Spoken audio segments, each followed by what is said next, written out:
For all data, the operating system for modern media. Dear listener, welcome to Cairns and welcome to the Quarter Hour. I'm in Cairns for an advertising festival called the Cairns Crocodiles. Also here is the CEO of Commercial Radio and Audio, Lizzie Young.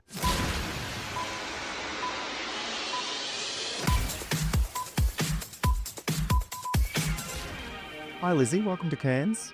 Hi, Wade. I'm sorry you have to see me in shorts. Oh, I don't mind. It's hot and humid, isn't it? It's hot and humid. But Cairns Crocodiles, is this the first year CRA have been involved more formally, or have you been here before? It is the first year we've been involved formally. I came up last year as a judge and to do some, things that I was asked to do, some mentoring, and thought it was a great opportunity for us to do more this year. Yeah, great. Now you interviewed Jon Evans, host of CMO Uncensored. The Uncensored CMO. Thank you very much. What did he have to say about audio and marketing? Yeah, so that was a really interesting chat that we had yesterday. Look, he's the world's kind of number one podcaster for marketing. Yep. So super interesting. He's also a marketer, with kind of 20 years experience. He's also been the chief customer officer of System 1 and, that creative effectiveness. So we talked a lot about the fact that he's literally building a brand off the foundation of audio, Yep. which is incredible. And his reasons for doing that and why he thinks it's such an incredible medium, the fact that it's, got such great connection to community and storytelling, but also the fact that it's the medium that moves with people wherever they are. And so the audience that he can reach, it's much greater than if you're doing video. So that was a really great chat.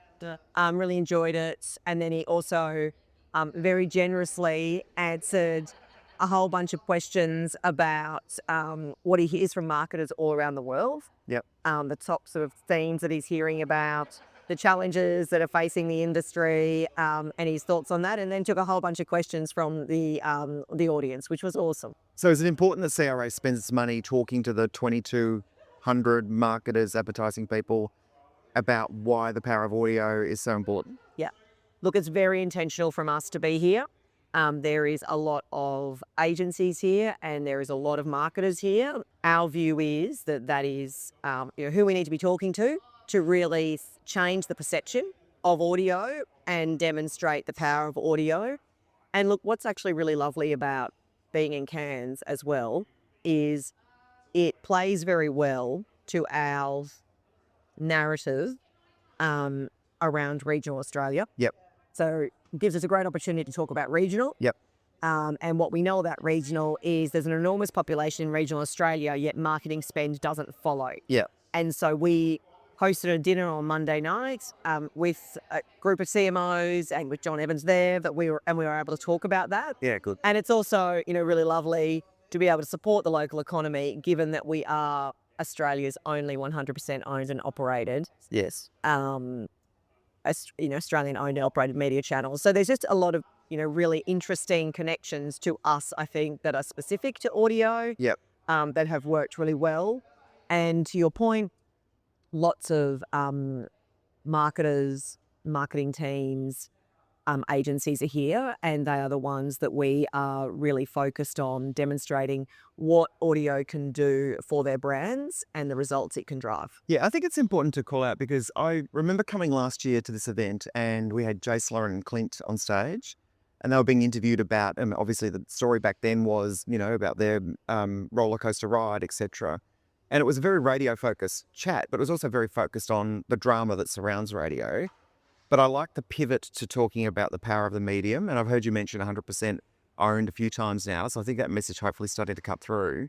But if I think about Heard, Mark Ritson, research, it's the combination of all those efforts, which I think is the consistent drumbeat that CRA is trying to put out. Yeah, it's compounding effect of making sure that you have a clear vision, you have a strategy, you know what the evidence base is that you can prove effectiveness on, and then you constantly build that evidence base up. Yep. And for us, that's what's really important, and it's that consistency. I mean, ironically, effectively what we're doing is exactly what we ask clients to do every day, right? We're trying to demonstrate that this is the right investment for them with their brands. Yeah, nice. I should point out you did very well then, because we were sitting here having a nice chat in a very casual location, and it looked like a photo shoot was about to happen with someone diving into a pool.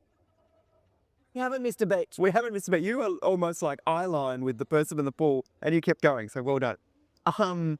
What else have you seen at the conference that really pressed the buttons for you? Is there something that stood out? Well, I did love, look, Mel Petronov, the managing director of Pinterest, did a great session with Ned Brockman. Yeah.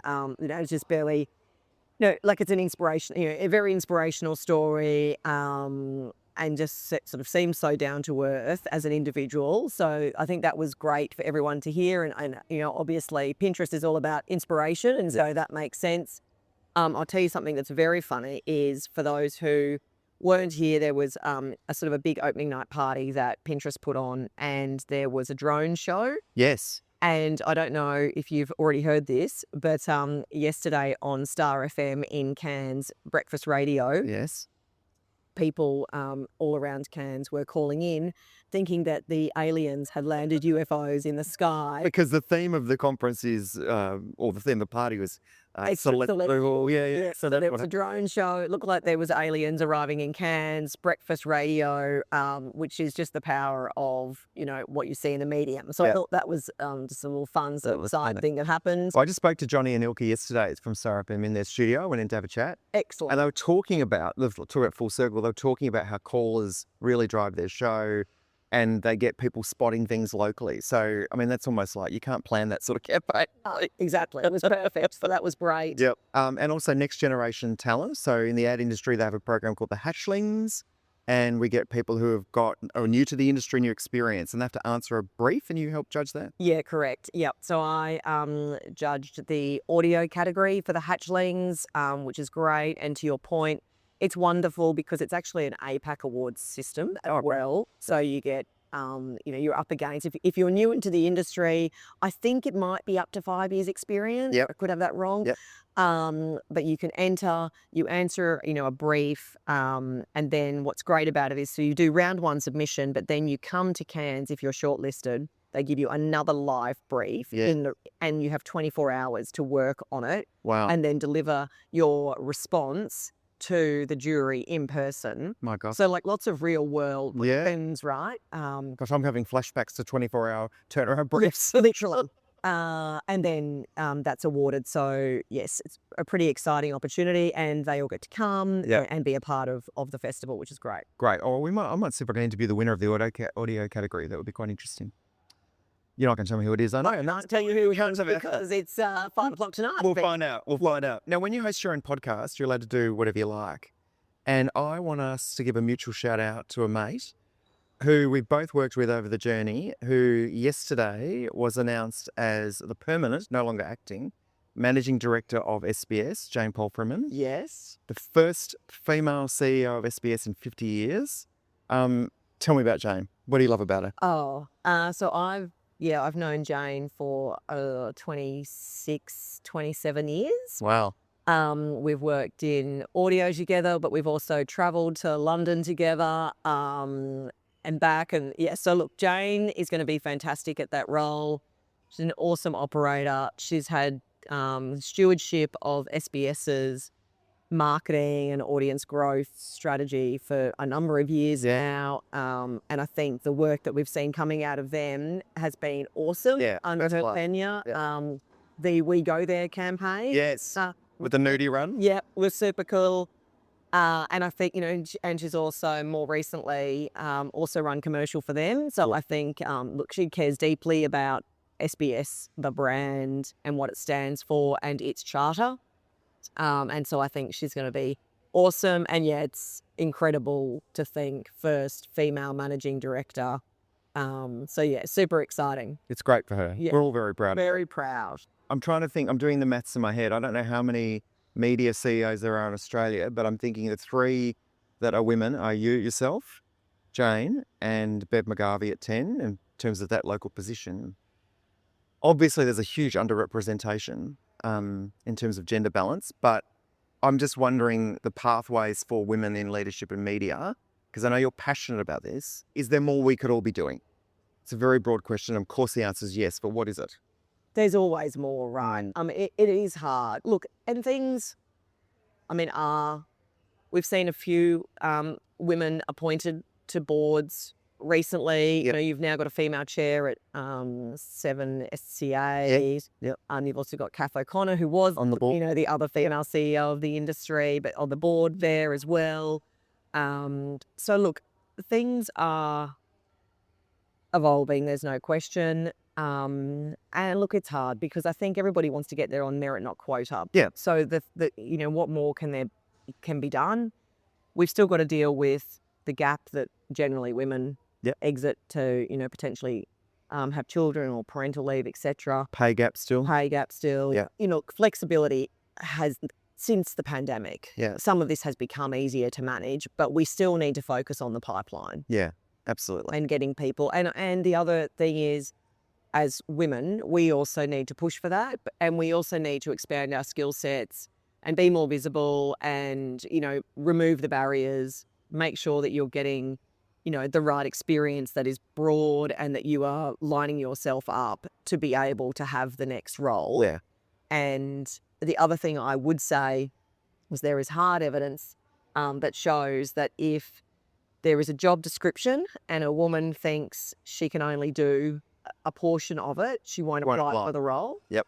Whereas a male generally will, even if they can only really do 30% or whatever. Exactly. And I think that's something we've just got to, you know, get better at. Get better at all around. And you need more men to be allies in that fight, I think. That's right.